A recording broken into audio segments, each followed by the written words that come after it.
আজি মই ক'ম এজনী সুখী কাউৰীৰ সাধু। এডাল গছত চিকু নামৰ এজনী ধুনীয়া কাউৰী আছিল। তাই আন কাউৰীবোৰৰ দৰে ৰাস্তাৰ কাষত থকা লেতেৰা খাদ্য নাখাইছিল।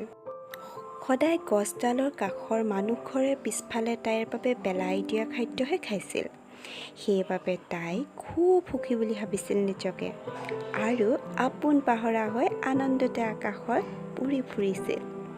এনেকৈ উৰি ফুৰোঁতে এদিন তাইৰ কাষেৰে বগলীৰ জাক এটা উৰি গ'ল। হঠাৎ বগলীকেইটাক চাই তাইৰ দুখ লাগিব ধৰিলে আৰু তাই নিজৰ বাহত গৈ কান্দিব ধৰিলে। এনে লাগিল তাইৰ যেন তাই পৃথিৱীৰ আটাইতকৈ দুখী প্ৰাণী আৰু এই দুখৰ কাৰণ আছিল চিকুৰ গাৰ ৰংটো ক'লা আৰু বগলীকেইটাৰ হৈছে বগা। তাই ভাবিলে পৃথিৱীৰ আটাইতকৈ সুখী চাগে বগলীকেইটাই।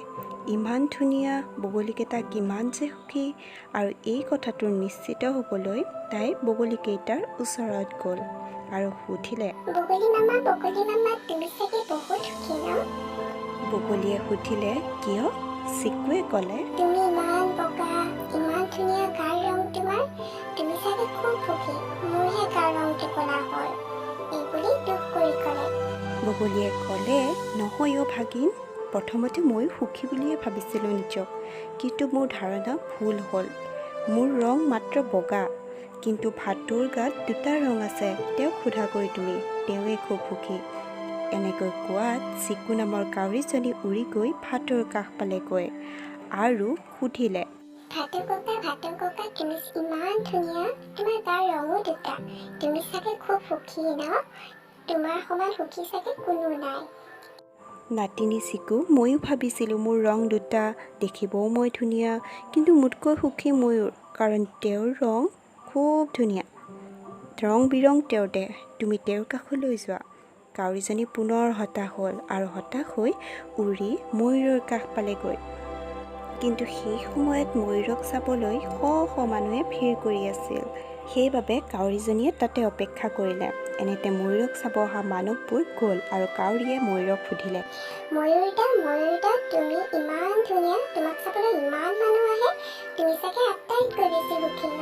ময়ূৰে কিছু সময় চিন্তাৰ সাগৰত ডুব গৈ ক'লে, মোৰ এই সৌন্দৰ্যই মোৰ বাবে কাল হ'ল চিকু।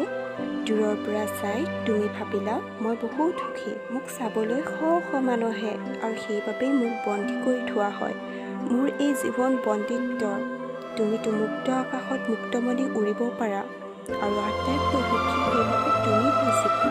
তোমাৰ এই জীৱন ধন্য চিকু, তুমি বহুত সুখী, এতেকে তুমি ঘৰলৈ যোৱা। এনেকৈ কোৱাত কাউৰীজনীৰ মুখত এটা হাঁহি আহিল আৰু তাই ধুনীয়াকৈ উৰি গুচি গ'ল আৰু মুক্ত মনেৰে আকাশত উৰি উৰি এটা স্বস্তিৰ নিশ্বাস কাঢ়িলে আৰু ভাবিলে তাইৰ সমান সুখী হয়তো কোনো নাই। গতিকে বন্ধুসকল, নিজৰ লগত যি থাকে সেইটোৰে সদায় সুখী থাকিব লাগে। প্ৰত্যেকৰে জীৱন যাপনৰ আৰু সুখ দুখৰ সংজ্ঞাবিলাক বেলেগ হয়। গতিকে নিজৰ ওচৰত যি থাকে সেয়ালৈ সদায় সুখী থাকিব লাগে আৰু জীৱনটো খুব ধুনীয়াকৈ হাঁহি ফূৰ্তিৰে কটাব লাগে। সাধুটো শুনি কেনে লাগিল বাৰু ক'বচোন।